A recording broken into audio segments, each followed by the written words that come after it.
What is up, guys? Jay Costa here. Today I wanted to talk to you about something that completely changed the way that I do business and my success level, and that is focusing on relationships instead of transactions. So early on in my real estate career, just like many other people starting out in real estate, I was taught to learn scripts in how to deal with clients, potential clients, leads, deal with objections, learn objection handlers.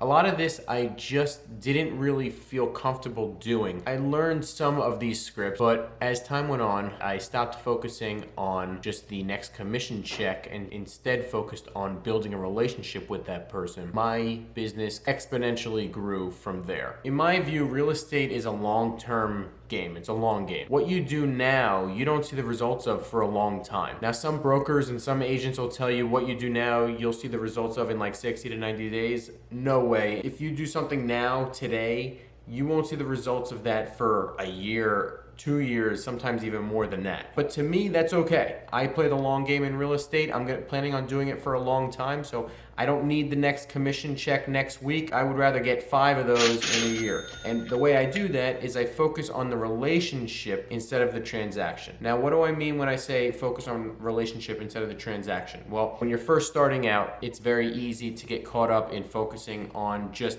seeing everyone that comes across as a commission check. That is not the way to do it. I have found way more success every time I come across a potential client or just a person at all. I try to just simply build a relationship and build trust with that person. Listen, maybe you won't see any results from that right away or even in the next 60 to 90 days or even in the next year, but you will see results from every single relationship that you build going forward in the future. I guarantee it. The main key is to stop focusing on the deal. There is not a deal in my mind until you have a buyer or a seller that already working with you and you have an actual offer or a contract in place. That's the deal. I don't focus on that stuff at all. That is way in the future. Don't focus on the deal. Focus on the people. Now, ironically, when you stop focusing on the deal, you end up getting more deals because more people trust you and they'll refer you out in the future. Now, how do you get someone to trust you more than anyone else? Well, the first thing you have to do is you gotta put the work in, you gotta work hard. If you're not putting the work in and working hard, they will know very quickly, whether that's through social media, whether that's through their own research on Google or whatever, Zillow. If they see you're not putting the work in, you don't have that many transactions going on, you never contact them, they'll know. Now, once you start putting that work in, the goal is to contact as many people as you possibly can, whether that's in person, over the phone. Now, I define contact as a legit conversation. A contact is not, an impression on a social media page. And the more new contacts that you have, the more you can build up your database. And then in the future, 5 years from now, 10 years from now, you keep going and going every single day, you're gonna have thousands of people that already know you, they know what you do, and they know that you're a hard worker at what you do, and you're good at what you do. If I told you you have thousands of people that have your information, know who you are, know what you do, and know that you work hard, and trust you, don't you think that would provide more than enough business, like more business than you can even handle? Now, I understand that for people just starting out in real estate, when you have no transactions, no listings, nothing going on, when you're just starting, you need that next commission check to pay your rent or your utility bill. I completely understand that point, but you just have to push through that.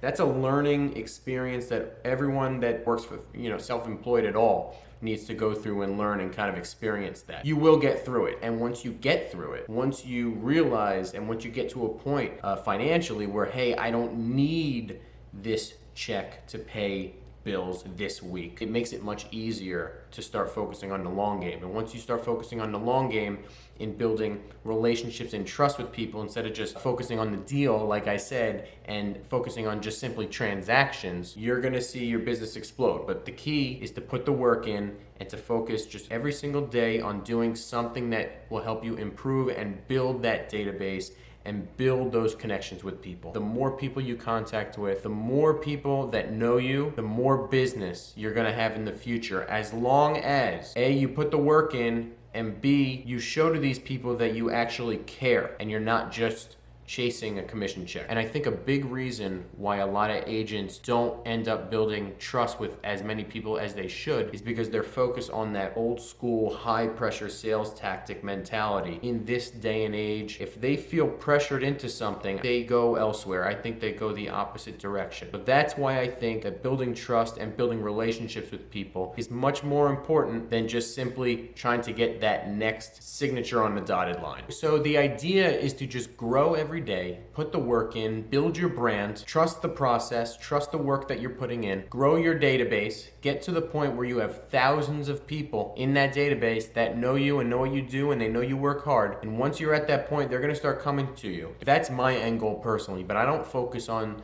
that specifically. I focus on today first because I know what I put in today is going to make that happen. As long as you keep contacting people, but you want to let them know that you are the hardest working agent in your area, you don't care if they don't do anything. This will differentiate and make you stand out from all the other real estate agents out there that are using high pressure 1980s style sales tactics and sales scripts. So if you're on the phone and you're using a high pressure sales tactic to try to force someone to meet with you on Thursday at 4 or Friday at 1, that you may get them to say, okay, Thursday at 4 is okay, but it's more likely to happen that they cancel that appointment coming up because either A, they don't really need to meet with you, they just didn't know how to say no over the phone, or B, they see you as a sleazy salesperson that just wants a commission check from them and is trying to force them to sell their house, so they don't trust you and you're off to a bad start already. The same thing goes with getting a listing agreement signed in person. If you go into a listing presentation and you have a listing